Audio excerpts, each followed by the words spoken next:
Ladies and gentlemen, welcome to Man in America. I'm your host, Seth Holhouse. So just as COVID starts to die out, a brand new public health threat emerges, monkeypox. But luckily, Bill Gates and the WHO already have it all planned out. Today, I'll be interviewing Dr. David Martin to discuss the latest global health scare and what to expect next. So a few quick messages for you before we start, folks. First off, if you're not following me on social media, make sure you're following me on Telegram and Truth Social as Man in America. That is where I'm at. That's where I'm active.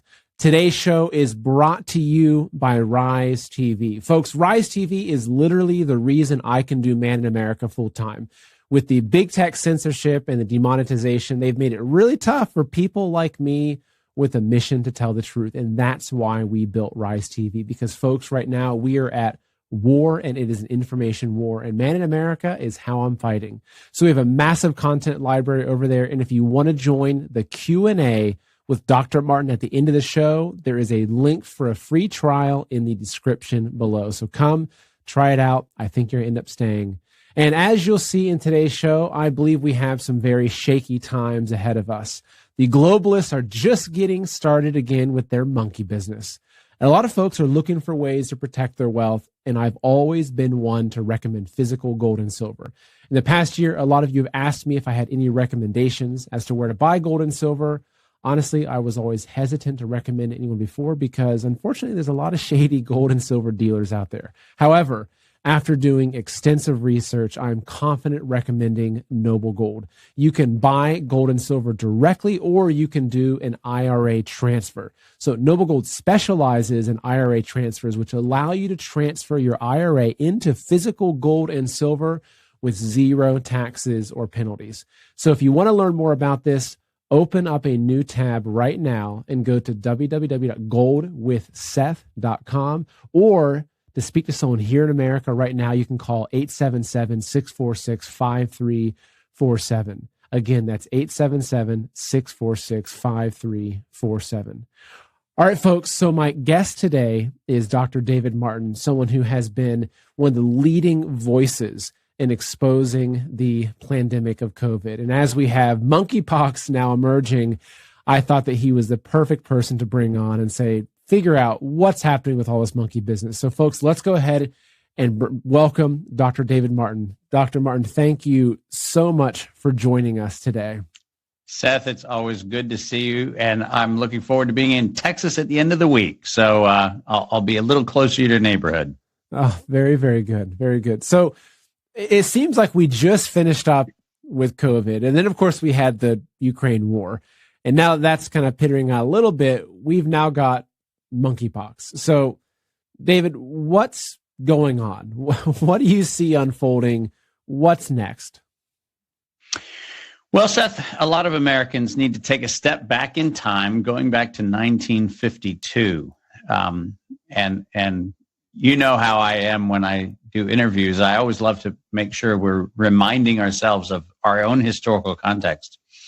But in 1952, Harry Truman signed Executive Order 10399. And that executive order was actually a very interesting executive order that gave rise to essentially the superhighway of terror that the globalists are currently using. What it did was it instructed the Surgeon General of the United States to essentially become subservient to the World Health Organization. And most of us have been hearing all kinds of saber rattling about, oh my gosh, we're about to lose sovereignty to the World Health Organization. And it means, there's probably an air of truth to the cause for concern. But I just want to break some really bad news at the top of the show. We let that horse out of the stable in 1952. Anybody who wants to go and read the egregious evidence of what I just said only has to go to 42 U.S. Code Section 202, where ironically, Harry Truman's executive order is actually enshrined into our Federal Public Health Act.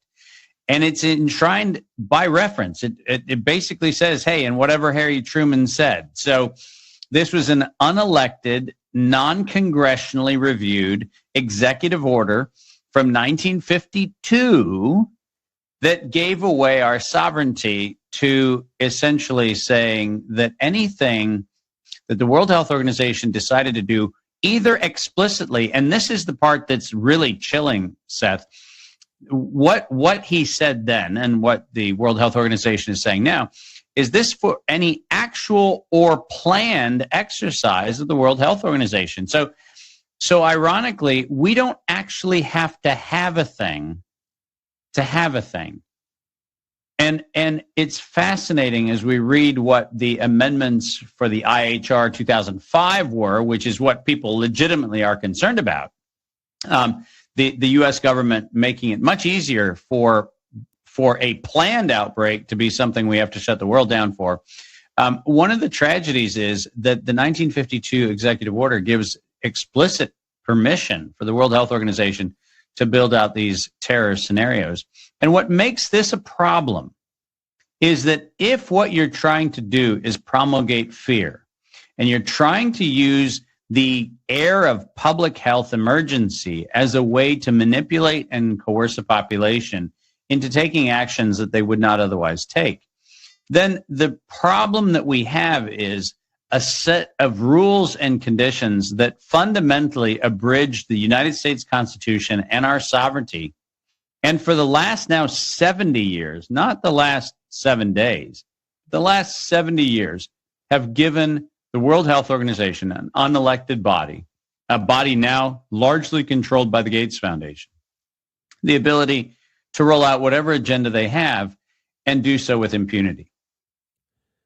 So I'm glad you went straight in next. I was going to ask you about the World Health Assembly right now. They're voting and the amendments. And it's interesting because I find that what seems to be happening over and over again is that you see something that's happening and you say, oh my goodness, this is terrible. When this started, and you realize, oh, that Obama did this, or oh, that was Clinton that did that. And you realize that our presidents have been selling out the American people for not just years, but decades, if not longer. So are you telling me this then, that it was back in the 50s that they started laying the groundwork for using the World Health Organization and the health scare and pandemics as the Trojan horse to basically roll out their, and lead into their one world system? Yeah. And Seth, I point out that many people mistakenly refer to their kind of high school vague recollections of U.S. history, and they kind of remember that there was a thing called the Great Depression, and they kind of remember there was a thing called the Cold War. But it's important for us to examine the fact that the eugenics office that was started at Cold Spring Harbor Lab was a program that Andrew Carnegie got started at the beginning of the last century, back in the early 1900s. And the eugenics office was part of a very long-standing campaign to figure out how to treat population. And by the way, I'm using a quote from a 1930s newspaper article, with the same discipline that cattlemen use to apply to cattle. And that's literally off of the front page of a newspaper in the 1930s. What was the problem was we had a worldview that said that there are people who are desirable, there are people who we want to see procreate and have dominion over the earth, and there are a lot of people who are undesirable. And from the formation of the Cold Spring Harbor Labs in the early 1900s until now, what we've done is we've seen this steady progression of the increasing chemicalization of the idea of what health is, and the weaponization of pathogens as a way to fear and intimidate populations into taking steps that they would not otherwise take. Now, Seth, most people don't remember that in the 1930s, we had, are you ready for this, a financial crisis, a climate change crisis, and a public health scare. And that came in the form of what we called the Dust Bowl, which for those of you who look at any history realize was not a dust bowl. What it was a couple years of drought, which is true. But what it really was the foreclosure of small family farms in favor of industrial agriculture. Does that sound familiar? We had a financial crisis, but like the financial crisis that we're allegedly living in now, it was entirely concocted to reallocate the wealth of what was then the nascent Federal Reserve.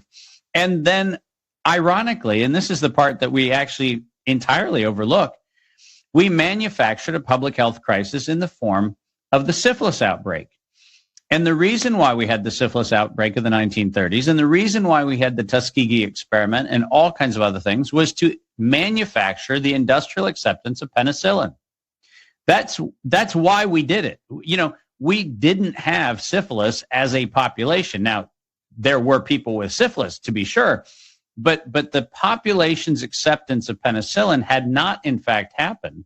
And then all of a sudden, we have this manufactured outbreak. Now, not surprisingly, and this leads us right into where we are right now, when Jonas Salk developed the polio vaccine, he was criticized for not filing a patent on it, not making it a commercial success.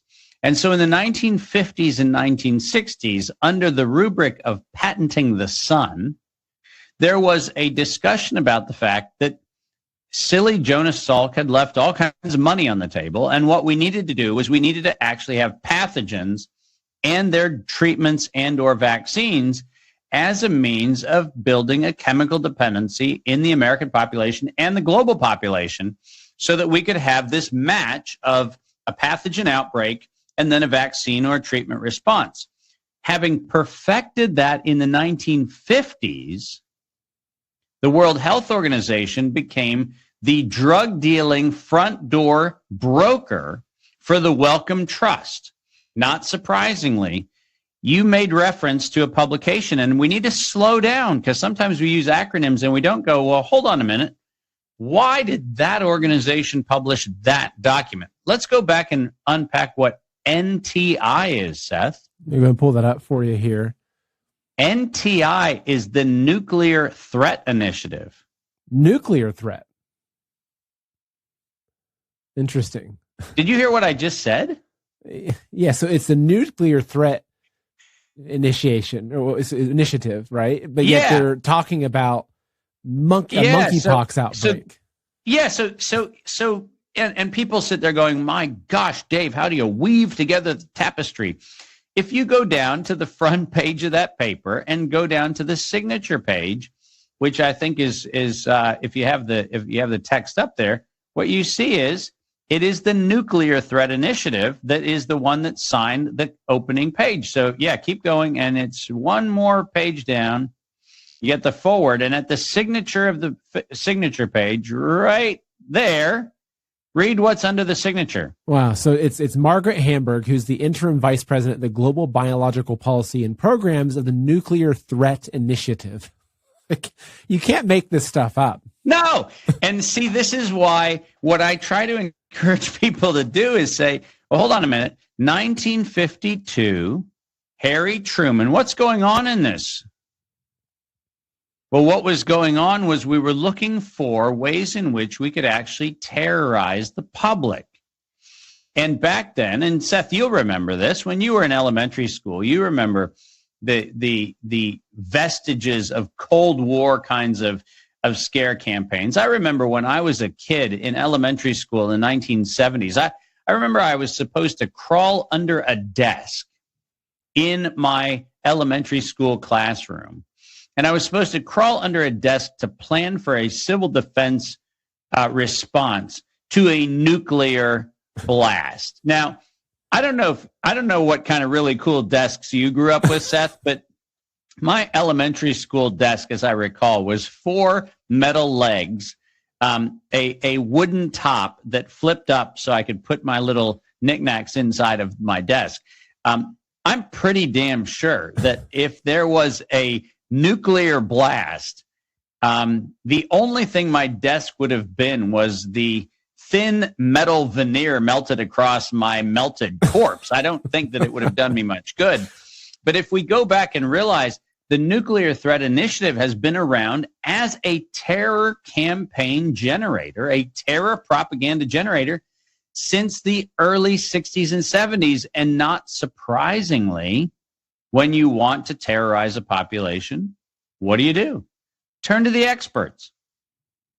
And so I love to point out, a lot of people have been really upset about this monkeypox, scheduled release on March of May of 2022, coming from a I'll pull March that up, 21st actually. publication. And people sit there and go, oh my gosh, how on earth could they have ever been so prescient to find out that they were going to have a monkeypox release 3 days away from the stated date for the alleged outbreak to occur. And this document that you have on the screen published, Seth, in 2021, in March of 2021, so 15 months earlier, this group was able to pick the day of monkeypox outbreak plus or minus 3 days.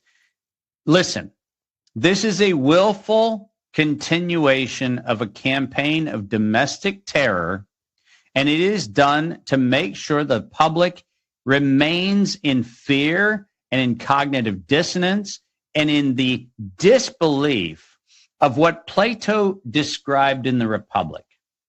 You know, Plato in the Republic made reference to the fact that sometimes crimes are so audacious that the mere statement of their audacity paralyzes the population.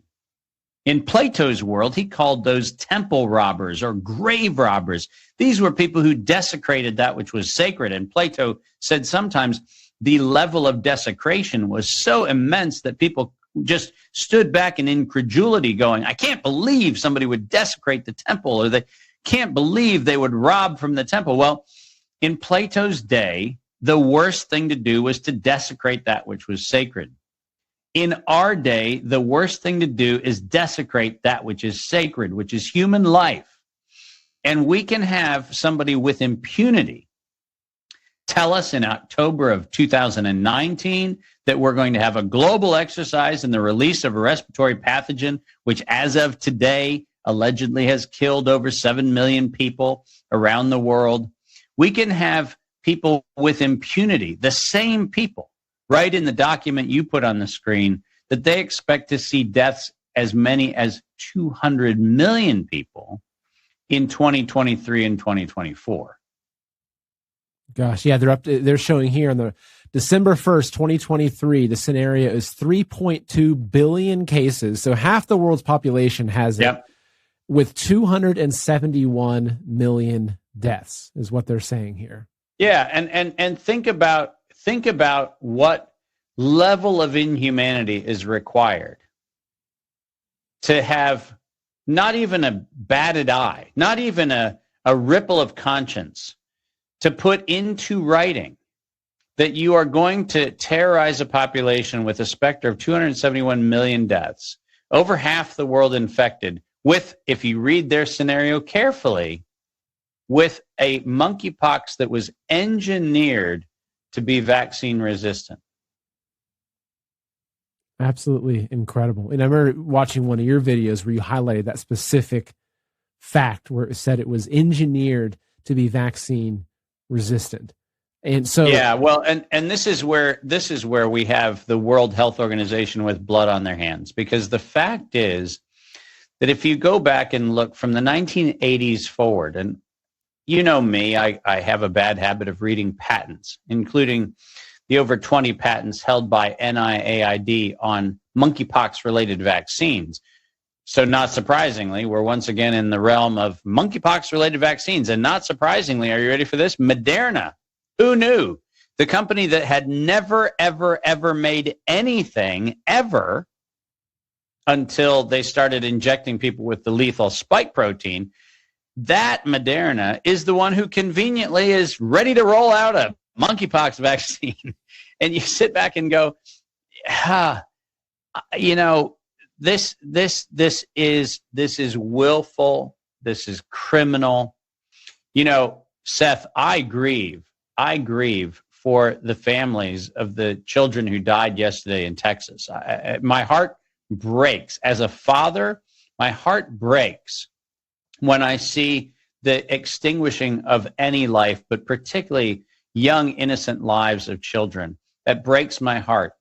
But I find morally outrageous the fact that the same administration who gets on a grandstand yesterday and uses the death of these children to rail against, you know, guns and violence and everything else, has no problem the exact same week, authorizing the injection of a known lethal scheduled toxin into the arms of children 6 months of age to 5 years of age. The same administration is going to kill far more than 18 children in a classroom in Texas. And because they're administered through a syringe, and because they're administered by people wearing lab coats, we're somehow supposed to accept that as an acceptable loss of life. Well, we are supposed to rail against gun violence. Now, let me be clear. I do not advocate for the death and destruction of any human life at any point in life. And yes, I made that very clear. I am absolutely a huge fan of life.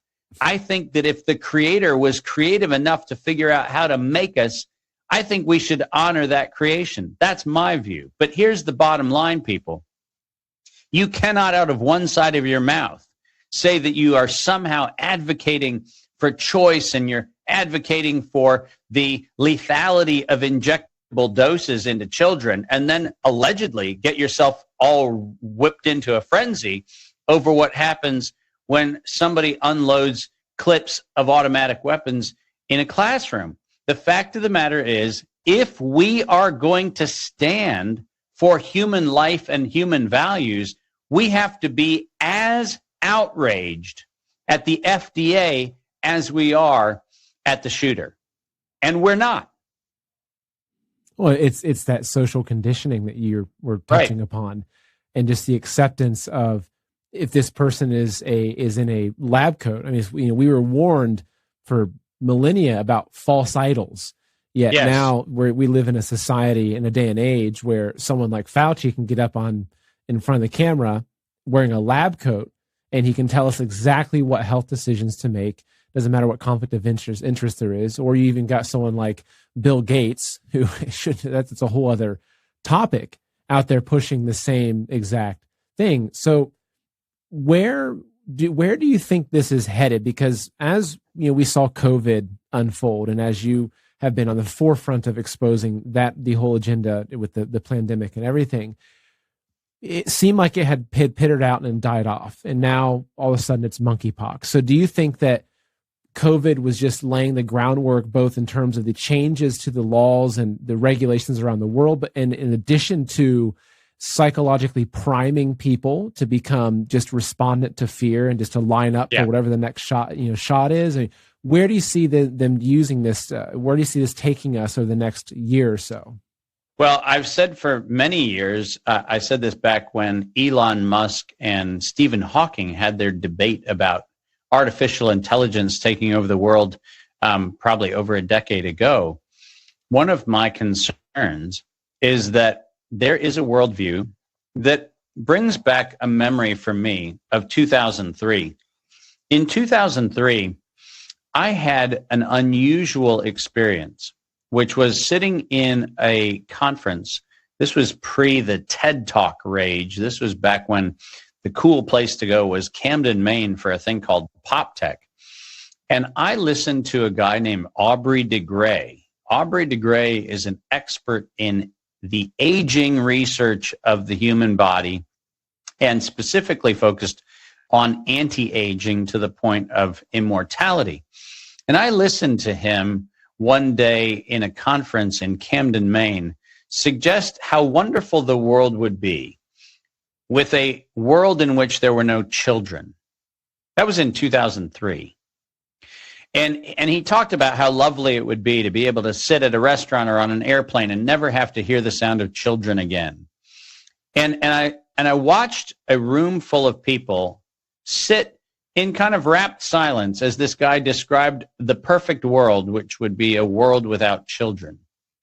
And then you go back and read the research that he publishes, and you read the research that he promotes. And he, together with Elon Musk, together with Stephen Hawking, all have this very macabre view of a history of humanity that will now include the cessation of the procreation of humanity in favor of this technological AI interface, which leads to some sort of cyborg immortality. Now, here's the problem. The problem is, once again, going back to the 1970s and 80s, we decided as a society to accept a world in which the definition of life was a electrochemical interface, that we were actually this kind of meat puppet machine. And gradually we could move into an ex machina world where we would have this kind of cyborg interface where what it meant to be human was really nothing more than the repository of memories, the kind of your favorites page on Facebook. And that's what humanity was reduced to. Because the idea of creativity, the idea of fellowship, the idea of interpersonal connectivity was actually not attractive. And it was being promoted, Seth, by people who themselves did not have social acuity. Stephen Hawking and Elon Musk are not the model of extroverts. They're not the model of people who are promoting a sense of the best of social humanity. And they're the ones warning us of the specter of a world without children, a world without procreation, etc. So it's important for us to realize that where this is going is a worldview that says that you are the sum of the memories you've accumulated. You are not, to use Yuval Harari's very famous quote, you don't have a soul, you don't have any sense of identity, you don't have any notion of free will. You are merely this meat puppet that is longing to be plugged into the cloud, where we all have this kind of cyborg reality. And here's the thing, Seth. We can sit here today and we can say, well, that sounds like a dreadful future. But my challenge to every person listening to this show is that unless we, the sentient, unless we, the ensouled, and unless we, the vibrant analog humans, offer a more perfect picture, then what will happen is the incumbency will overwhelm humanity. And I have been a huge advocate. You know, my movie Future Dreaming was a story about what humans have the capability of being. You know that my tagline in all of my material is putting humanity back into humans.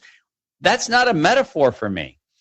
I think that we have to be offering a beautiful, compelling alternative, because if we sit back and allow those who are currently controlling the narrative to say, yep, you know what, the best you've got is the memories you've got, and we can upload you into the cloud, and you don't need kids, and you don't need to travel because we'll give you an immersive reality experience. We'll project the Great Pyramids of Giza onto a hologram in your living room while you sit there and eat some sort of genetically modified food product that we've served you through an intravenous tube.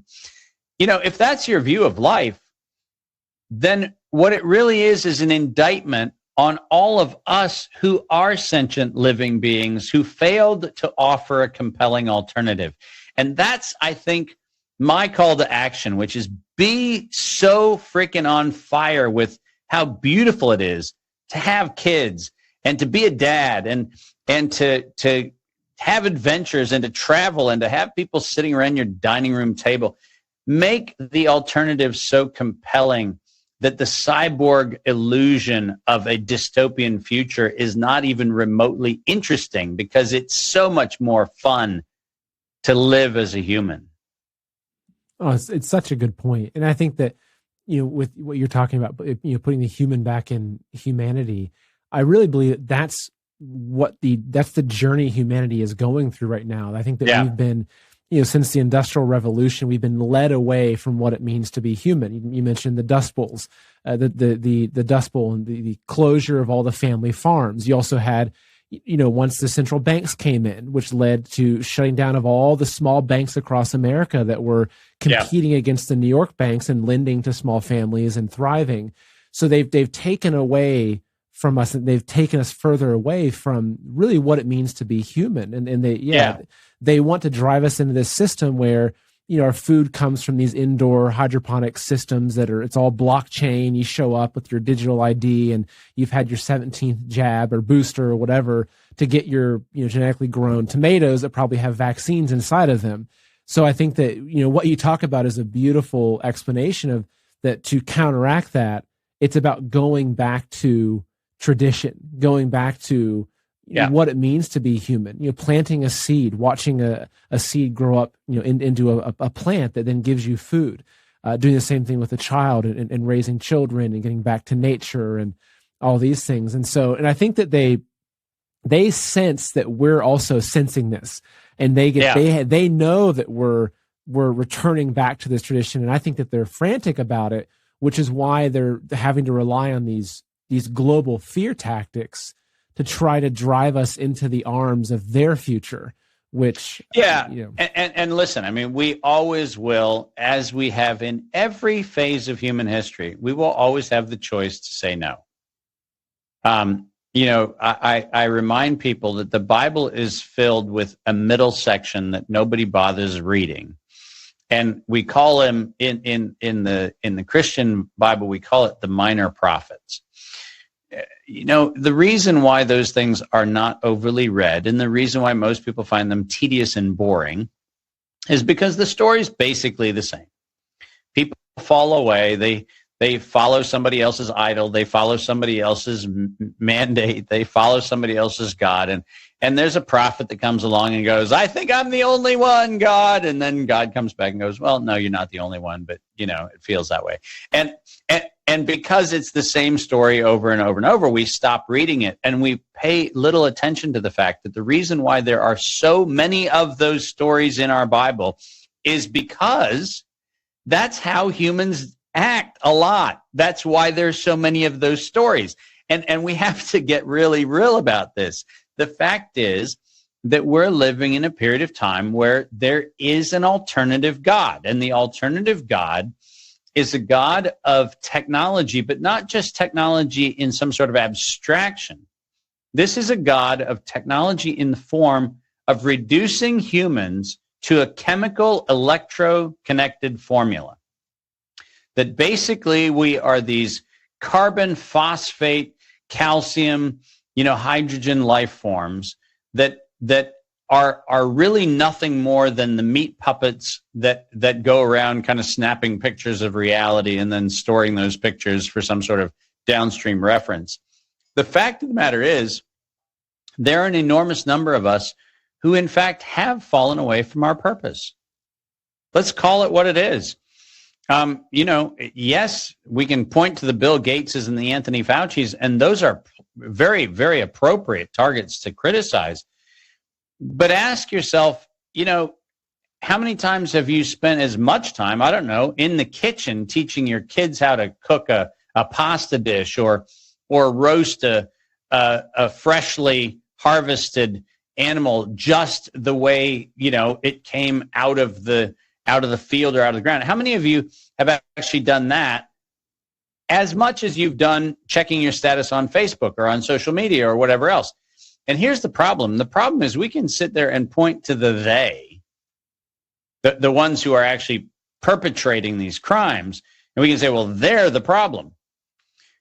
But if we're not actively engaging our productive stewardship of our life experience here on earth, then it's not a they problem, it's an us problem.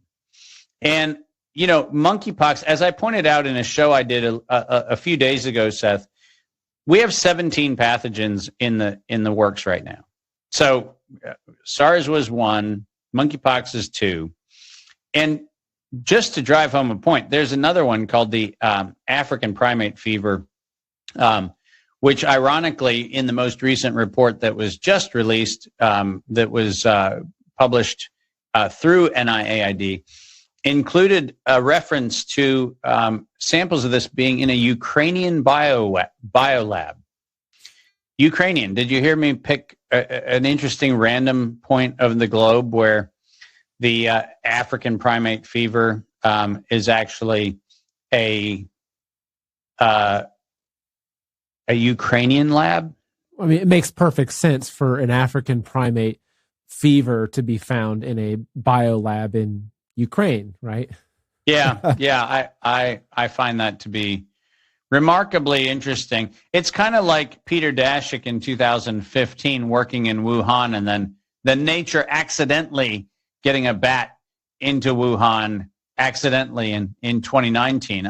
It's amazing how many of these things seem to happen where nature conveniently falls into the narrative that we, the people, put it into. And I'm amazed how often that happens, where we don't just pick some random spot on the globe. You know, I long for a surprise that's actually really a surprise. But as I've said many times, evil unfortunately uses this cunning process of flaunting itself in your face. And that's part of its attraction. That's part of its allure. The audacity of evil is that it will tell you what it's going to do, and it does it, and then you act surprised. If we have an outbreak of an African fever or an African virus, and it turns out that that thing has been cultured and maintained in a Ukrainian lab, and we're actually reporting that in written publications, is there a high probability that we're going to have an African swine flu or an African virus or an African something, and it turns out that the story will one day be, oops, it leaked out of a Ukrainian lab, and of course we'll blame the Russians for letting it leak, because obviously the NIAID-funded lab in Ukraine had nothing to do with what's going on in the Ukraine.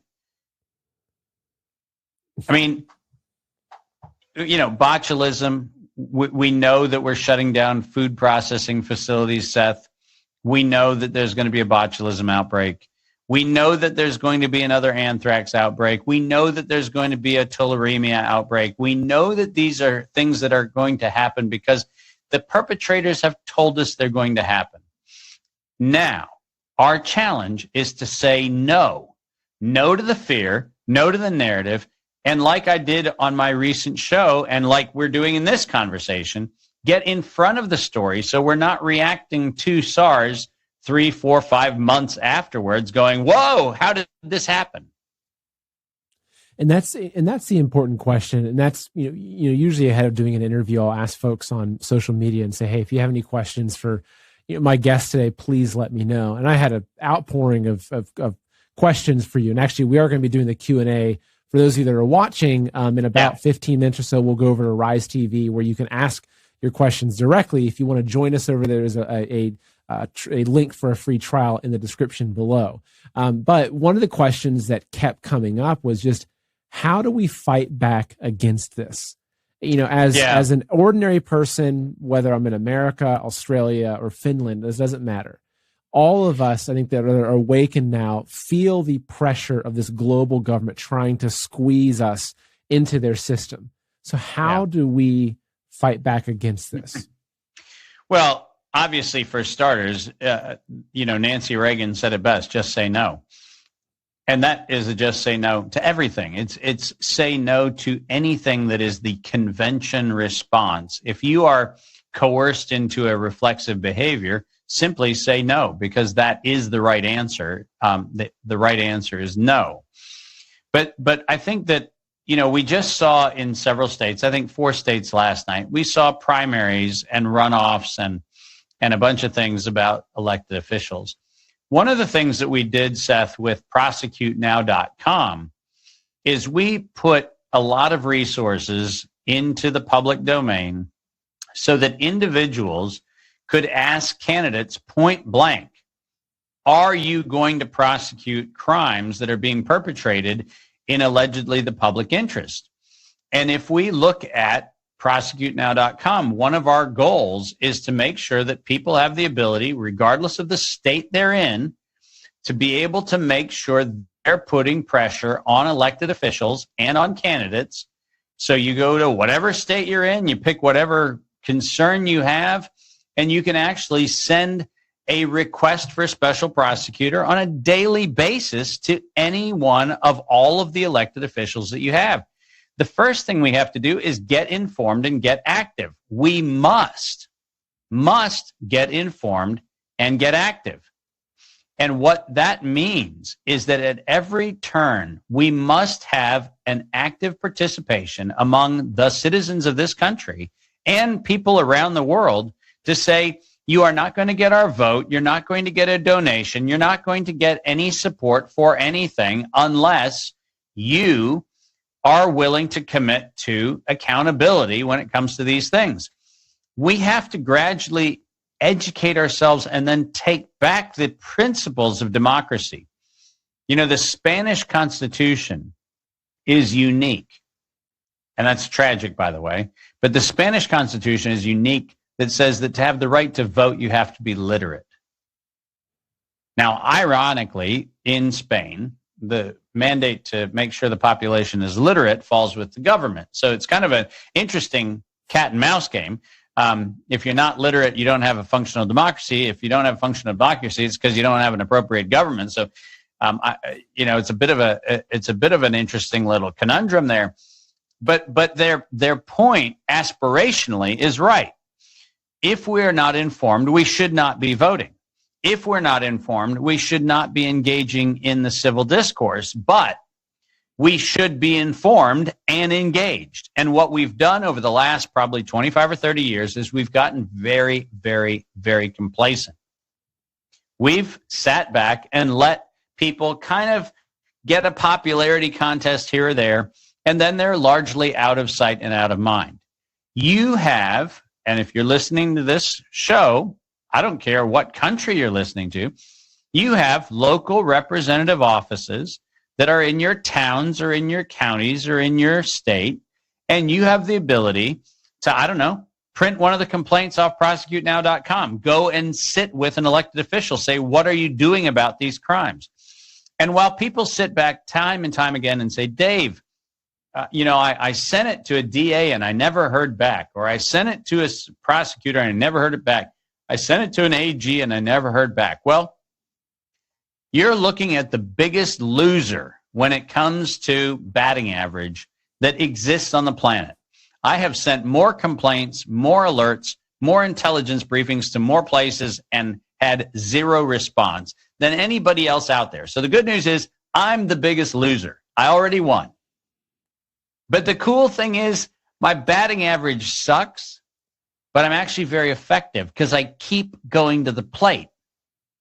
And it turns out that we are making progress gradually because of the actions I'm taking and because of the actions that a number of citizens around the world are taking.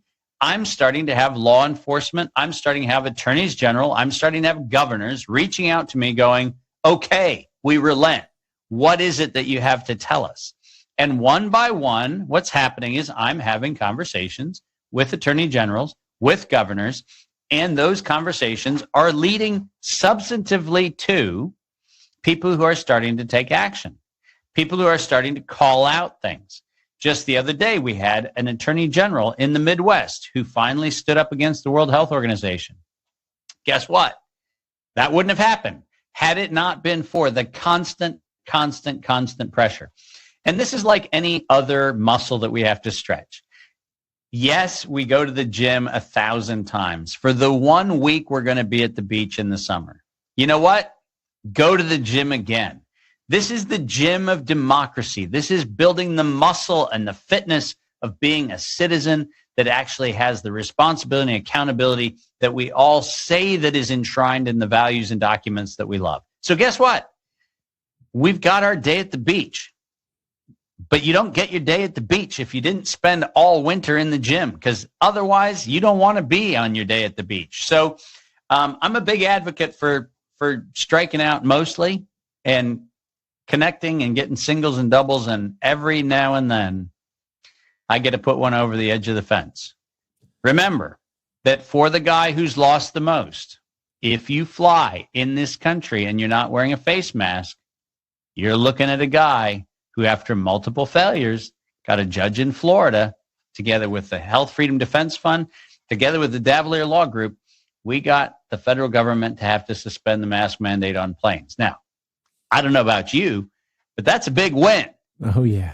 But that's a big win against a lot of losses, and that's okay, because we have to learn how to win with elegance and grace, and we have to lose the emotional attachment to our batting average and recognize that this is about stretching the muscle of civil responsibility.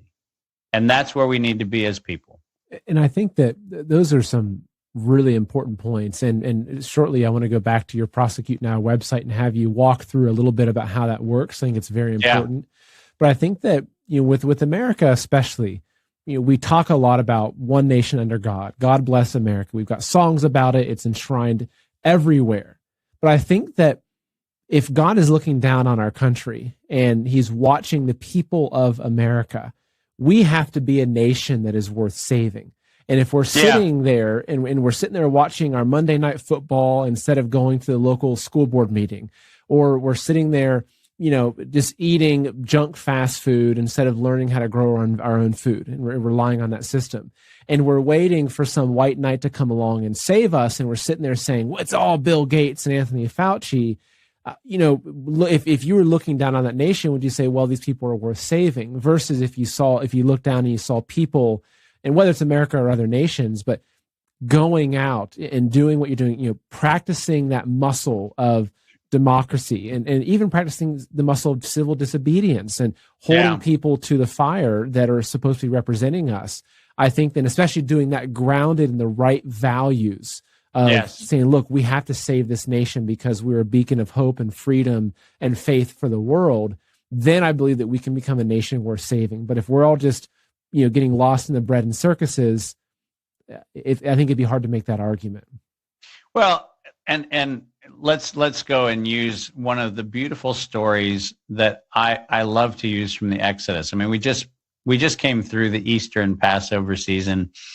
It's great to recognize that the children of Israel were only a week out of Egypt when most of them wanted to go back to slavery. A week out. Now, I jokingly say, and it's only partially joking. I mean, the fact of the matter is I'm dangerously close to literal. They were being served Chick-fil-A every night, and they were being served Dunkin' Donuts every morning, or Krispy Kremes. You pick your neighborhood. They were getting manna in the mornings. They were getting quail at night. Listen, they were getting fast food, right? They weren't having to go out and farm, and they longed to go back to slavery in Egypt in a week. I think your point about being worth saving is really interesting, because the fact of the matter is, Noah spent a long time being ridiculed.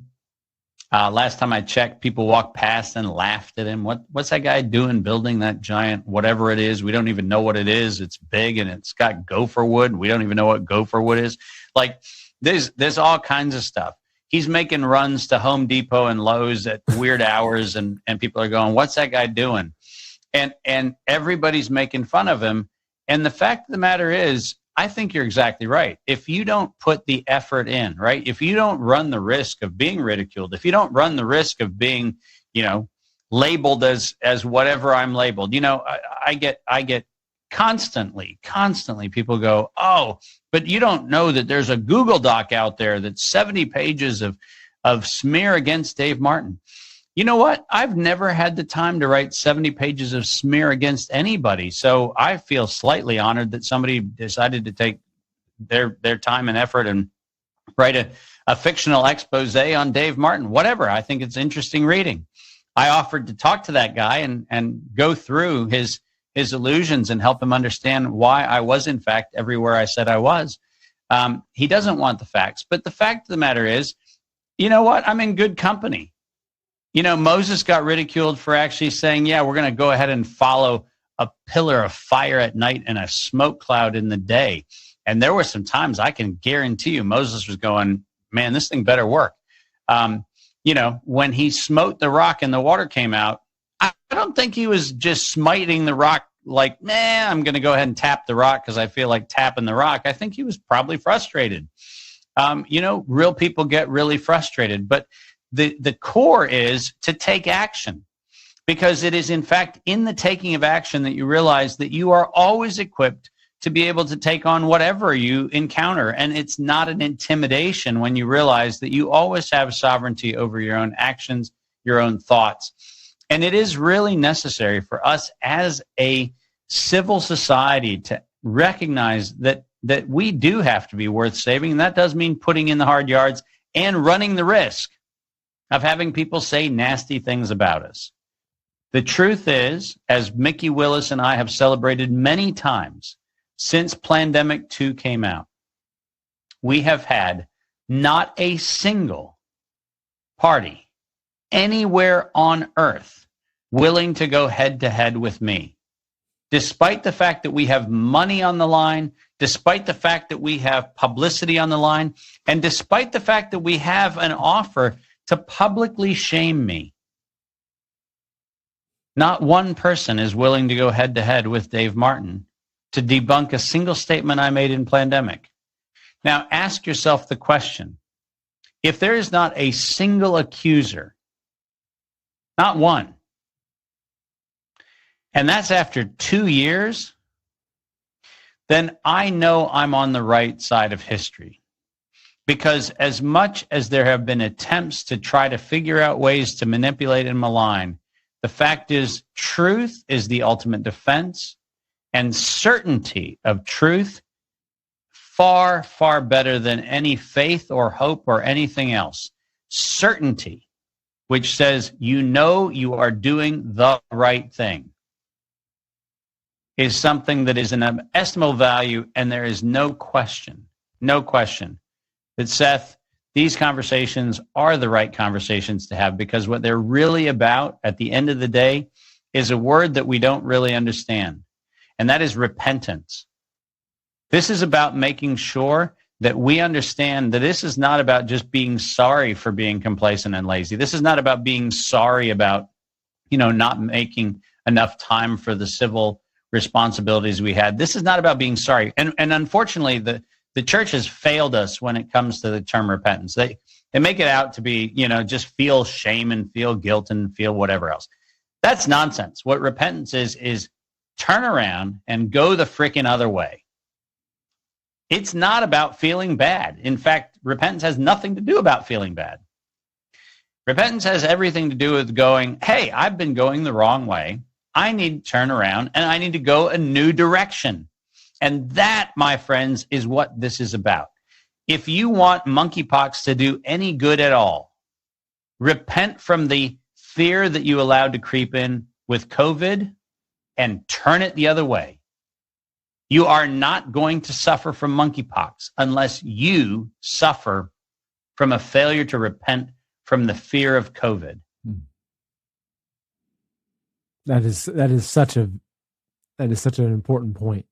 It is really, really important for people. And I think it's really, I like how you framed repentance, because it's really about us changing ourselves. And that's the key, exactly. Like, is us. And that's the foundation of really, I think, most spiritual disciplines and religions fundamentally is changing yourself. I think that it's become very easy for us to get caught up in, well, I go to church on Sundays, so that's good enough, or I do this. But actually, it's fundamentally realizing that, we have to change ourselves, but it's also a lot of that is accepting responsibility.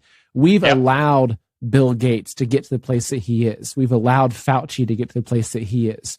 And whether it was through our own actions or through our own inactions, we have to, I think, to take responsibility for where our world is at and for the amount of evil that's in our world. And I think that now is the time that we better be jumping up onto the front lines to fight back against this.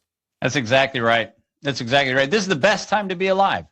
We get to be the generation that turned complacency on its head. What an amazing, amazing legacy to show our children. I think we couldn't be in a more perfect time. We could not be having a more perfect conversation.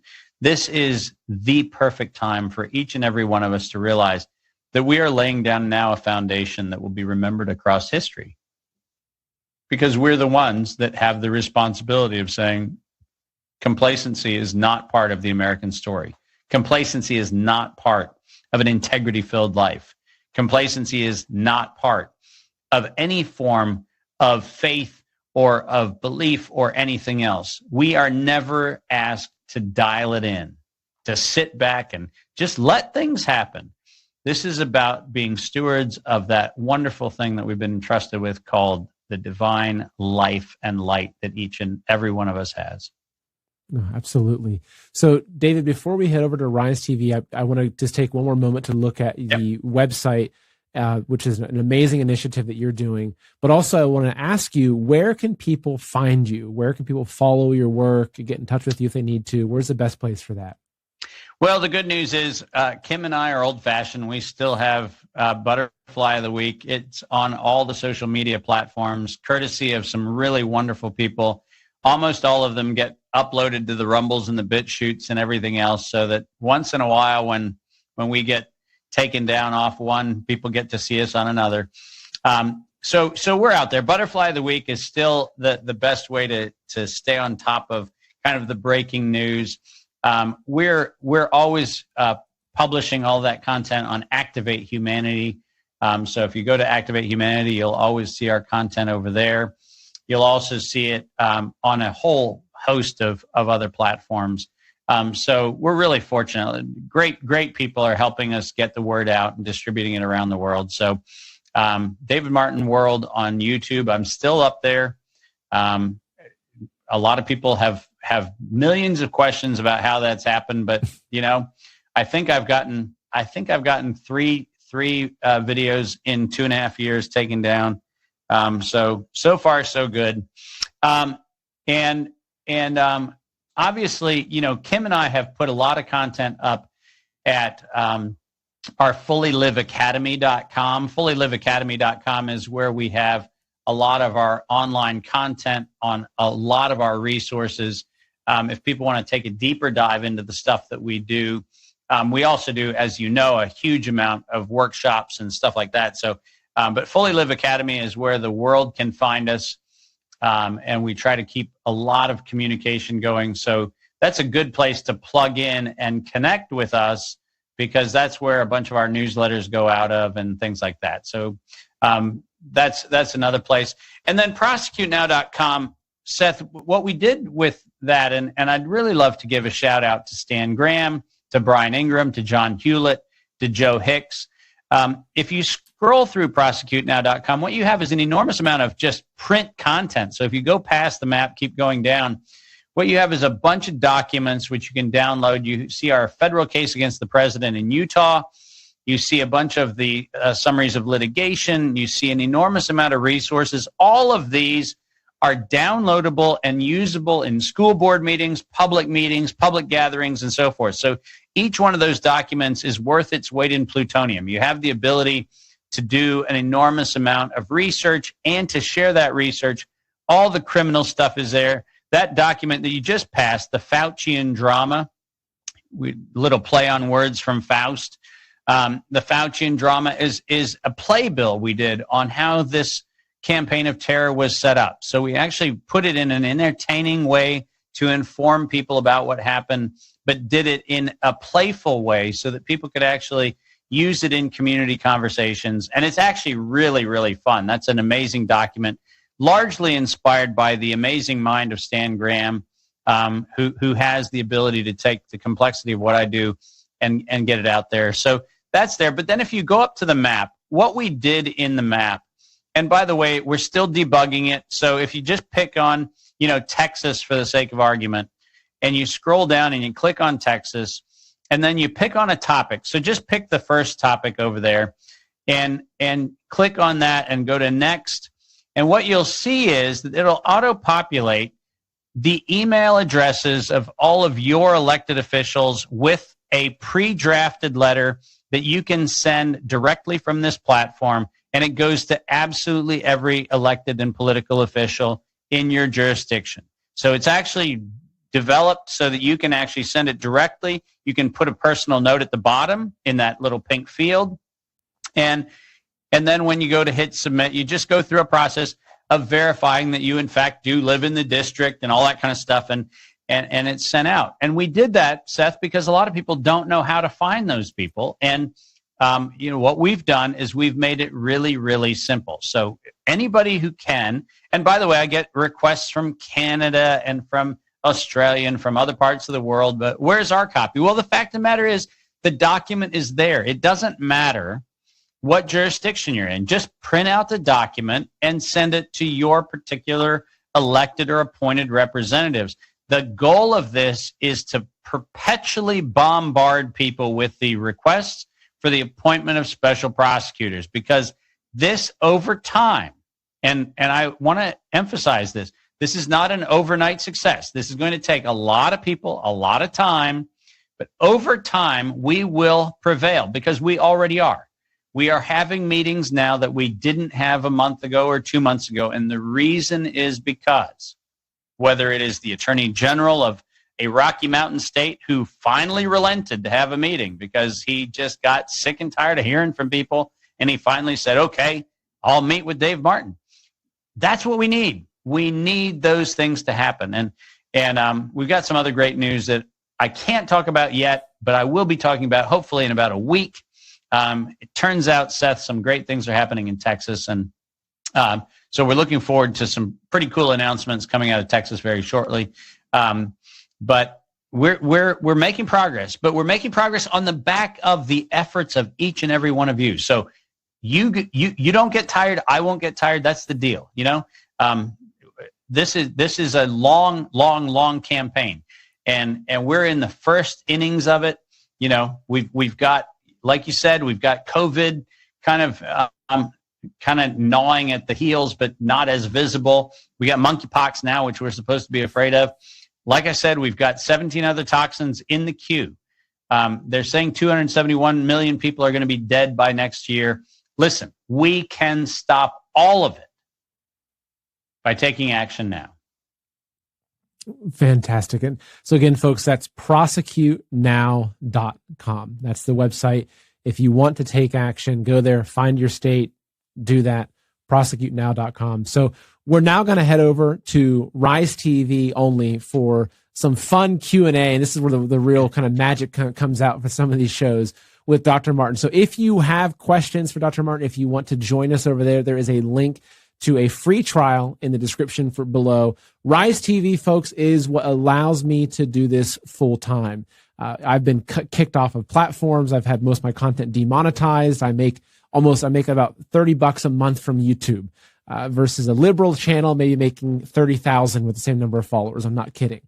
So Rise TV is how I'm able to do what I'm doing. And it is because of viewers like you that are supporting what we're doing on Rise TV. So if you want to come join the Q&A, we've got a lot of other amazing content over there. There is a link in the description below. So come with your questions, and we're going to go over there and have some fun. So Dom, you can go ahead and cut the public feeds. And we'll be heading over just to Rise TV, where Dr. Martin, we already have a handful of really good questions. And this is one of the biggest questions that I saw during the